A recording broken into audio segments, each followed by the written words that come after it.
Hi again then guys, and welcome to the 7th instalment of Beards and Cars, the more informal series where we talk about stuff which doesn't necessarily have a place in other videos in the week. It's not tunes or reviews or rivals matches, it's just stuff about games, cars, general goings on, that kind of stuff. We could be talking dream cars or game reviews or movies or whatever. Now if you're new to this series, then it's more of a podcast style format. As you can see, I'm not playing Gran Turismo, I'm just playing Batman Arkham City, or more specifically a clip from my full playthrough that I did of that game.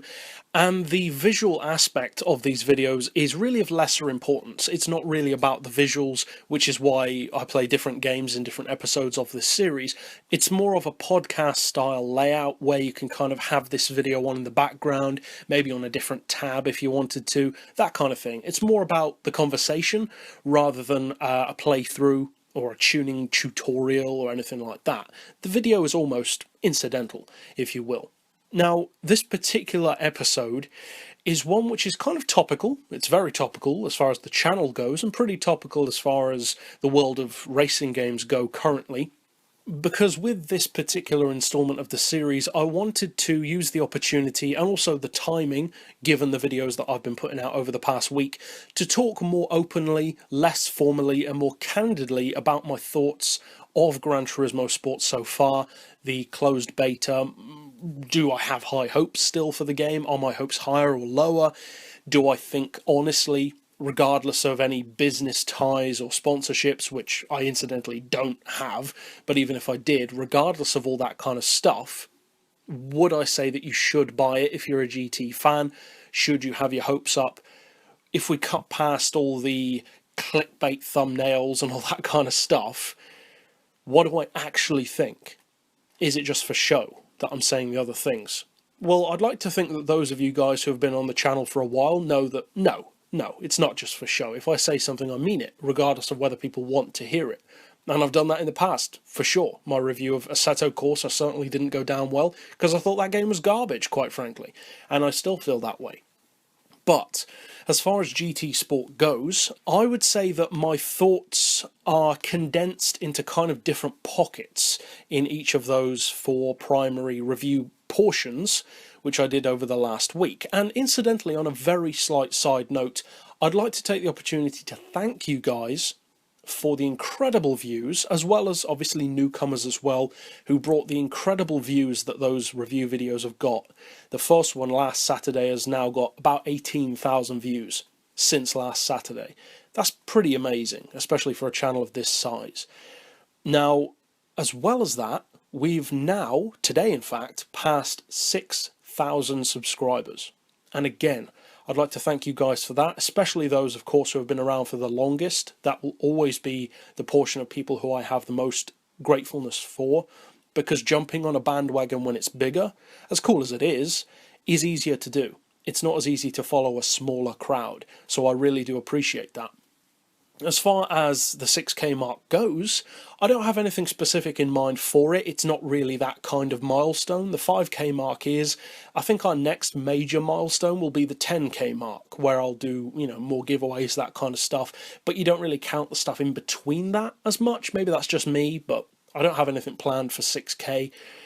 But to those 1,000 new people who join the channel, most of which aren't going to watch this video anyway, but even if some of them do, welcome. It's great to have you. And I hope you enjoy the other content apart from GT Sport. There's certainly plenty of different games to look through. Now, as far as getting back to my GT Sport thoughts go, I have kind of mixed feelings as far as GT Sport goes. And I don't mean specifically for the closed beta. I mean more on a conceptual scale. And I don't mean to sound pretentious with that. That's just the best way to describe it, because the issue that I have with Gran Turismo Sport, and I think some of you guys have this same issue. I've seen some of the comments that people put, and it seems that some of you might feel similar to me. The main issue that I have with GT Sport isn't what it's going to be like. It's that it exists. Why do we need Gran Turismo Sport? Why don't we just get Gran Turismo 7? Now, I still see people saying, I'm looking forward to GT Sport, but what I'm really looking forward to is GT7. And I hate having to tell those people, this is GT7. I'm sorry, but Kaz himself has said, and I was there in person when he said it, he considers Gran Turismo Sport to be Gran Turismo 7. Now bear in mind, this is Kaz we're talking about, this is Polyphony we're talking about, and this is the Gran Turismo franchise that we're talking about. So literally anything can change. Let's not forget, Gran Turismo Sport was supposed to be released last year, so of course things can change. He's also said there are going to be no more VGT cars on GT6. They're saving them all for Gran Turismo Sport. I called that before he even said it. It's an obvious marketing strategy because it makes people want the new game more. I don't agree with that strategy, but it is a smart business move. It's a bad goodwill move, but it's a good business move because people will just buy it regardless. But as far as what I mean by the concept of GT Sport existing, I just don't see the point of the game.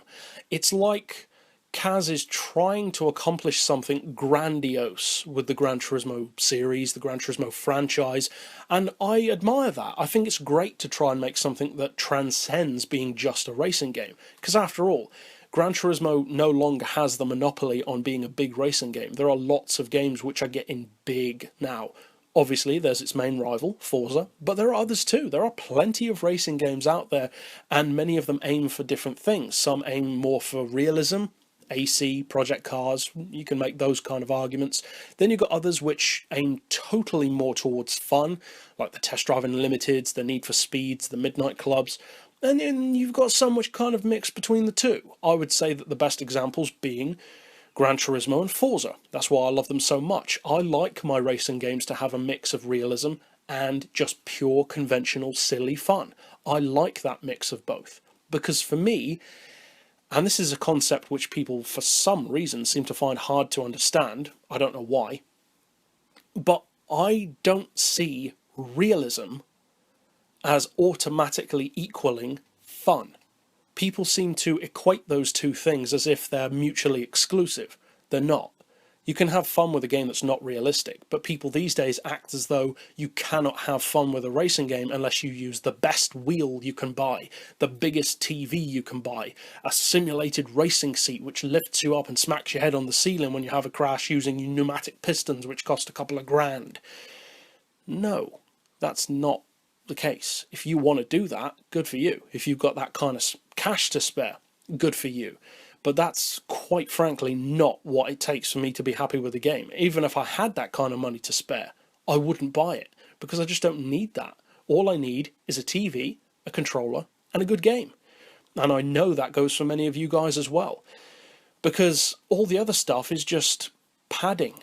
You can have all the padding and all the filler you want, but if the cake itself tastes bad, what's the point? So if the game itself doesn't warrant all that bonus stuff, what's the point of doing all that?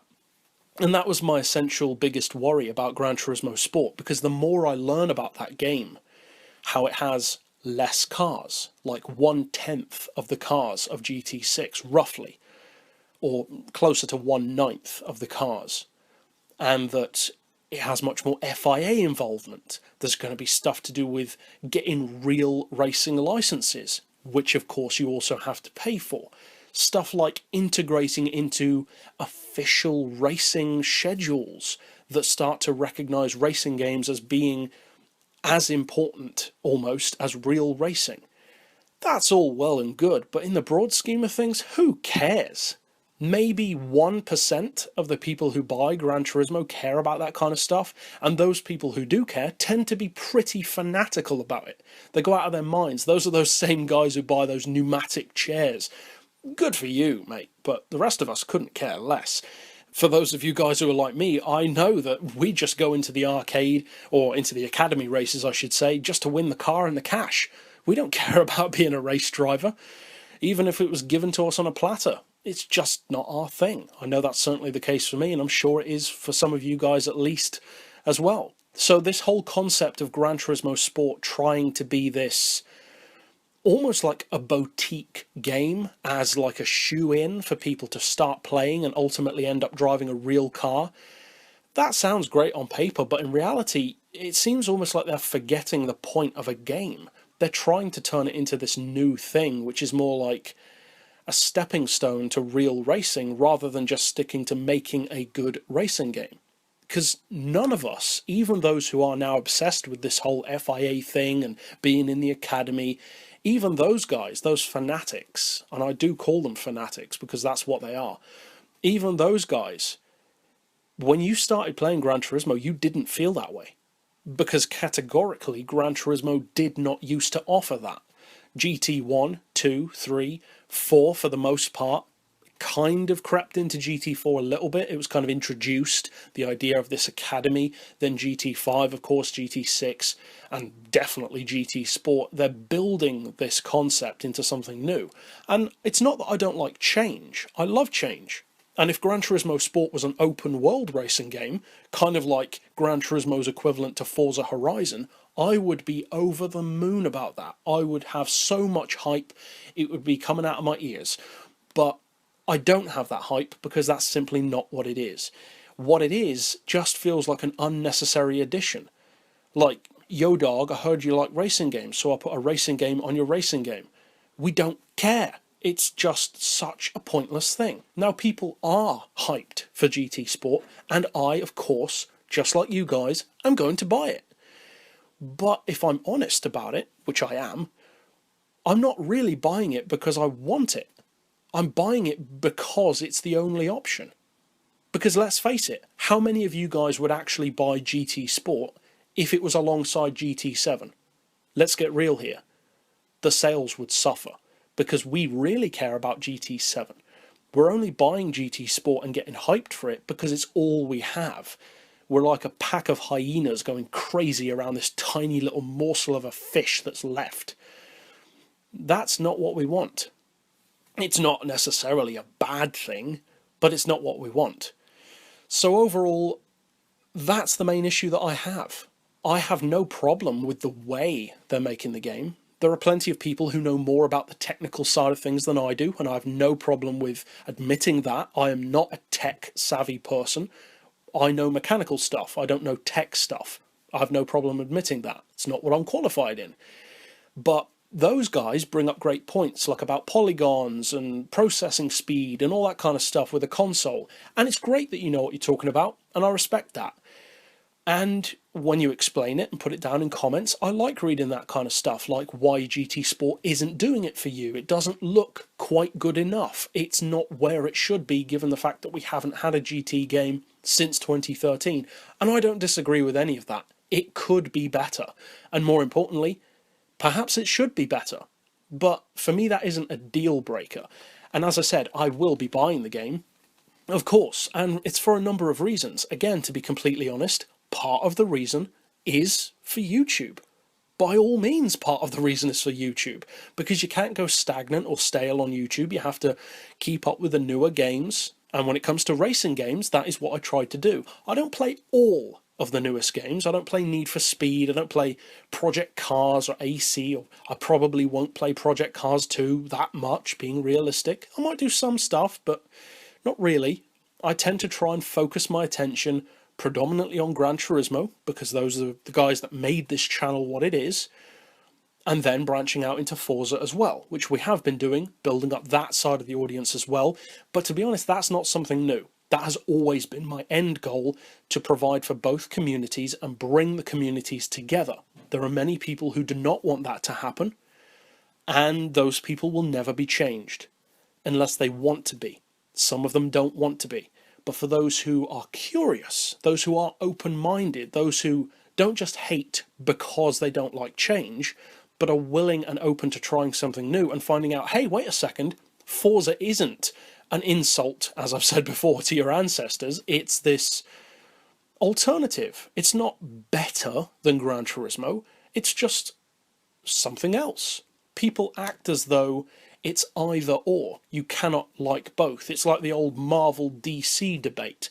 It's as if you like one, you automatically have to hate on the other. No. Anyone who's like that is a moron, as far as I'm concerned. You can like both. There is no reason, apart from your own mental limitations, that you cannot like both. Anything other than that is fooling yourself. Now, as far as Gran Turismo Sport goes, I don't let those personal feelings get in the way. I review it honestly, I present the thoughts that I have. I do not hate the concept of Gran Turismo Sport, I just fail to see why it's needed. It's almost like Polyphony is trying to take on the pure sim games, like Assetto Corsa and Project Cars, by having this smaller, more professional-focused version of the Gran Turismo experience, almost like they took the essence of Gran Turismo and tried to squeeze it down into a single tablet. And they're making that into a game so that you can take it like a shot of adrenaline that gives you this infusion of the racing side of Gran Turismo. But at the same time, they failed to see that people who wanted that don't play Gran Turismo. People who play Gran Turismo play it because of what it is, not because they're looking for it to be something else. It's like this old thing which happens to me every time I go online on Gran Turismo. You go into a lobby on a certain racetrack, you've clicked on GT6 to click to go online, you select the racetrack that you want to find, say the Nürburgring Ring or the Le Mans. You go on the track, you enter the lobby, you're ready to go, and then what does the host do? He puts it on a track vote, or he asks you, do you want to change the track? Yeah, you dunce, of course I want to change the track, that's why I joined the room for this one. You idiot. No, I don't want to change the track. If I did, I wouldn't have joined your room. Now, that rant aside, it has similarities to this debate. Yes, Gran Turismo Sport is a nice divergence from the GT range, but we're only accepting it because it's been dangled in front of our face. Were we given the option, barely anyone would have chosen Gran Turismo Sport over GT7. The frank fact is that the reason for the hype is because we have no option. That's kind of sad when you think about it, and I don't hate Polyphony, I don't hate Gran Turismo Sport, I really do want to reiterate that fact, and I don't hate my experience with the beta. I'm very grateful that they sent me a code, I've loved reporting on it for you guys. And I believe, and I will always use any opportunity which I have to do this, that you guys, regardless of whether or not you get sent a code, deserve to have the same information that I'm given. There is nothing special about me that makes me given information that you shouldn't have when it comes to a new game. Because at the end of the day, we are the consumers, and it's about us. So yes, you deserve to know what I know. And you do know what I know. Everything that I've mentioned is everything that I know. I don't know anything more about the game than you do. I haven't discussed anything behind the scenes with Polyphony. Maybe some other people playing the beta have. I don't know. I can't speak for them, but I know I certainly haven't. And that's kind of not even what it's been about. It's more of a glorified demo just to see how the game works. It's not finished. And all of that side of things I don't have an issue with. And I've mentioned that multiple times. I view the beta as being more a good inclination of the improvements are being made rather than that have been made. The game is not perfect, of course not, but it's moving in the right direction. In terms of quality, it's more the overall philosophy and the purpose of the game which I have an issue with. So it's kind of like, and this is actually the best way to describe it, I think, for those who are maybe struggling to know what I'm saying, what I'm meaning. And maybe you're thinking that this is very negative, and I'm not trying to be negative, it just comes naturally. But the best way to describe it is, imagine a car that you respect, but you don't love. Say, for instance, let's say you like the Skyline, for instance. It could be any car, but let's say the Nissan Skyline. Maybe you have respect for what that car accomplished, but you don't love it. And if you do love it, just imagine a different car that you feel that way about. You respect it, but you don't love it. There are plenty like that for me. Now imagine that car, imagine taking that car, and imagine the company contacting you personally and saying, what do you think of our car? And you say, well, I respect what you've done with it, I like what it can accomplish, but I don't love it. Then the company says to you, well, what about if we paint it green? What about if we give it a bigger wing? What about if we give it a twin turbo and a twin supercharger, make it 6-wheel drive, 650 miles per hour, and never uses a drop of fuel? Well, that sounds pretty cool, but I still don't love the car. I just respect it. no matter how you dress it up, it's still the same car underneath. I don't have a problem with that car. I don't disrespect the car. I don't hate the car. I would just rather be playing something else right now. That is exactly what I feel about Gran Turismo Sport. I don't hate the concept. I just wish it were different. The fact is, it's not different. GT Sport is GT7. That's what Kaz has said as far as he is concerned. So unless that changes, that's the opinion that I have, because I'm taking his word for it. That being said, I work with what I'm given. I'm not complacent about it in my other videos, and those of you who come to this video know that this is what the point of this series is, to be more candid and more open and less restricted, less formal about it. Not that I'm being dishonest in other ones, it's just people aren't there for that. People who click on those videos want to know bullet points, so that's what I give them. This video is for people who maybe want to go down a different route, not just covering the points which everyone wants to know about and talking about stuff that's a bit deeper than that. But overall, that's pretty much it for my thoughts. It's probably going to be a controversial episode, especially given the new people who are on the channel because of my videos over the past week. And I hope that this doesn't come across as contradicting other things that I've said, because nothing has changed from those videos. Everything that I say in those videos, I still 100% support and stand by. I just, have more of an issue with the fact that the game exists rather than what the game is like. But overall, I would of course love to hear your thoughts about it. I think some of you guys do kind of agree with me.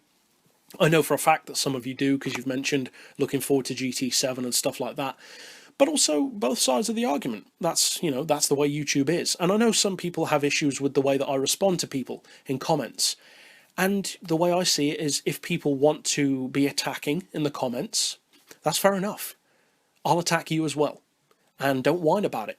If you want to use the internet to hide behind a keyboard and attack me, don't be surprised when I come back at you with exactly the same venom. And if you can't cope with that, well, don't put those kind of comments. And then I'll respond to you, and then I'll block you, so that you can read my comment, but you can't put another one. So if you want to be that kind of person, go ahead. I know the majority of you guys, especially my subscribers, not new visitors, are that way. And I love the community that we have on this channel so far. So that's it overall for my thoughts, kind of a little tirade here and there, but my general overview of GT Sport. I do still plan to make more GT Sport videos, incidentally, but I think over the coming weeks we might depart a little bit from my overall reviews, because obviously we've covered 4 pretty big aspects: tuning, handling physics, graphics, and sound. Those are like the 4 big things that people ask about. There's one more which I might make, and that's more about the online stuff. And then once I've covered that, that'll pretty much be all the big bases covered. There may be something that I haven't thought about, but those are like the 5 big ones. But apart from that, I do also plan to do, similar to what we usually do on the channel, specific car reviews. Bring back GT Masters, for instance, to talk about the new race cars that fit into that category. Bring back, Quattroporte, and feature the new shape Impreza, stuff like that. So there will definitely be content coming in a more conventional HSG way, but just using GT Sport as the centre for that information. So hopefully you guys will enjoy that. So there will be more GT Sport content coming over coming weeks, and I'm not sure if they plan to make the beta bigger or how long it's supposed to last, but we'll see how it goes. So again, thank you very much for 6K and for all the views over the past week, as well as just in general, of course. And that's about it. So for now, as always, thanks for watching.